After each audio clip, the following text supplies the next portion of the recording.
Students, again it is for class 8 and I am happy to continue with the chapter, the topic principal clause and subordinate clause. This takes some time to understand because when the sentences are small, you will be able to understand or you will be able to identify the principal clause and the subordinate clause. But if the sentences are long, it might put you in confusion sometimes. So how to deal with long sentences and how to find out or identify the principal clause and the subordinate clause is the topic of today's discussion. Look at this. Dr. Ravan, whose secretary resigned 2 weeks ago, had to do all her typing. Dr. Rowan, it should be Dr. Rowan, whose secretary resigned 2 weeks ago, had to do all her typing. Now, how will I identify the principal clause and the subordinate clause in this? This is a moment to be noted. First, go for the connector, the conjunction. So, we have picked the conjunction here. Now, go for the subject. This is the subject. And as I told you, a principal clause should give you a complete meaning. Now, I have to combine this particular subject with another part of the sentence to give you a complete meaning. Now, look at this. Dr. Rohan had to do all her typing. If you put it that way, it will give you a complete meaning. So, that will be the principal clause. Listen carefully. The principal clause is not in the beginning of the sentence. It is not in an order. You have to combine some words in order to get the principal clause. So, Dr. Ravan had to do all her typing. Principal clause. Then where is the subordinate clause? Well, the subordinate clause starts from the conjunction. Whose secretary resigned 2 weeks ago? You will not get a clear meaning from this particular word. Whose secretary resigned 2 weeks ago? Who is that? Whose secretary? We don't know. So, this part remains. It is looking forward to join itself with the subject. That is a principal clause. Always remember, a principal clause can make a meaning by itself. But a subordinate clause is always dependent on the principal clause for its complete meaning. So a subordinate clause has no life without the principal clause. But the principal clause can survive even without the subordinate clause. This is the point to be noted. Sometimes the principal clause may be split in parts, but it will be there. All that you have to do is just join the parts of the sentence and you get a principal clause. This is very, very important. Now look at this. I enjoy growing plants whose flowers are attracted to bees. I enjoy growing plants whose flowers are attracted to bees. Look at this. I enjoy growing plants. This is the principal clause. Because it has a subject, it also has a verb, and it makes a complete sense. Then where is the subordinate clause? S, the subordinate clause. Whose flowers are attracted to bees. Remember, conjunction starts from here and therefore the subordinate clause also starts from here.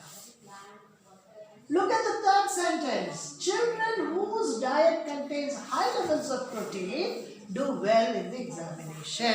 Long sentence, but very easy to split. Children whose diet contains high levels of protein. Children do well in the examination. So this is the principal clause. Children do well in the examination. Principal clause. Where is the subordinate clause? Start from the conjunction. Whose diet contains high level of protein. So this exactly is the subordinate clause.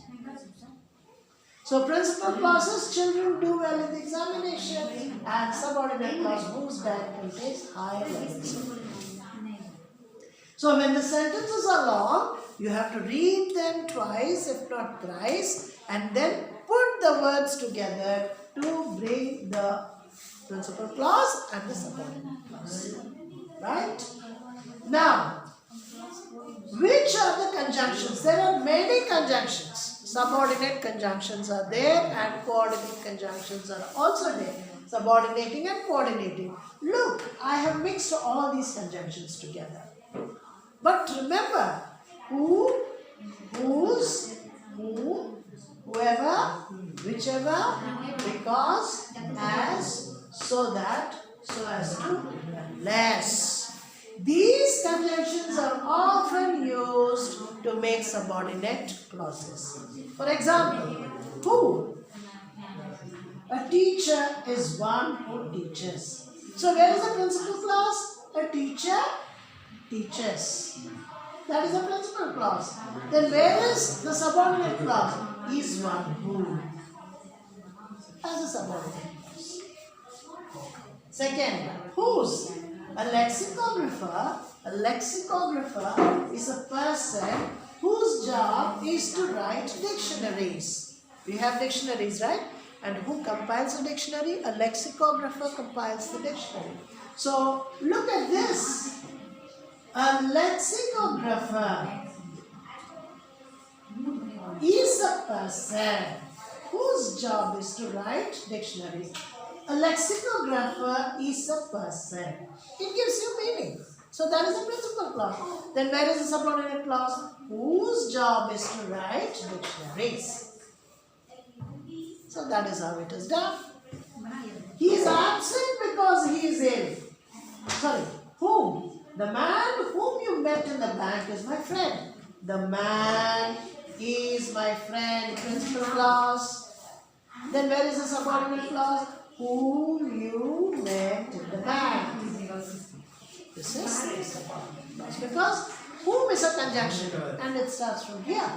So that part from where the conjunction starts is definitely the subordinate clause.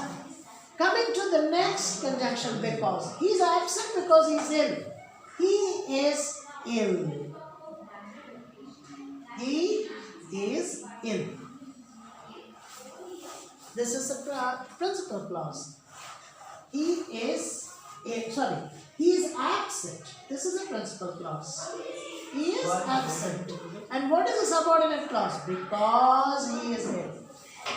So he is absent is a subordinate clause. Because he is ill is he is absent is a principal clause. I made a mistake. He is absent is a principal clause, and because he is ill, that is a subordinate clause. Why? The conjunction because comes from here. If is another conjunction which is used to make subordinate clauses. If you work hard, you will pass. You will pass is definitely the principal clause, and if you work hard is the subordinate clause. So, come fast so that you may catch the bus. Again, it's easy. Come fast. That is a principal clause. So that you may catch the bus. This is the subordinate clause. The last one, unless you work hard, you will fail. You will fail is the principal clause, and unless you work hard is the subordinate clause. So here, this is principal clause and subordinate clause. So my dear students, by solving these examples or analyzing these examples, I think you must have got a fairly good picture or a clear idea of what is a principal clause and what is a subordinate clause.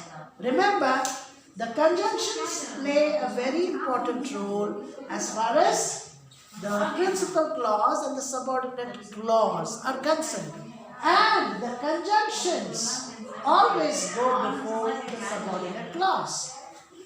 So whenever you see the conjunction, stop for a while and find out the subordinate clause. Sometimes the principal clause may be split.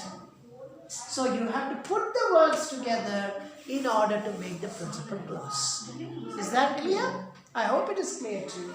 Keep in mind all these conjunctions. These conjunctions are very important because without these conjunctions you cannot have subordinate clauses. I have given you only a few, and there is a big list of conjunctions. And in the following classes, maybe in the next 1 or 2 classes, I will discuss more about the subordinate clauses. There are subordinate clauses again can be divided.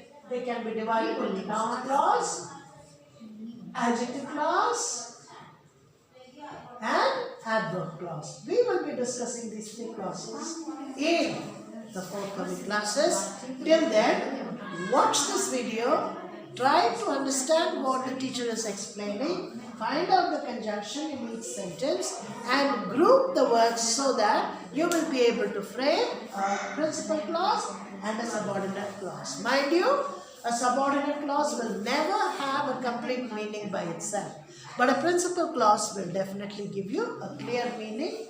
Therefore, the subordinate clause is dependent on the principal clause for its meaning, whereas the principal clause will never be dependent on the subordinate clause for its meaning. So I hope you must have understood what has been taught just now. Keep revising, stay safe at home. Till we meet in the next class, goodbye.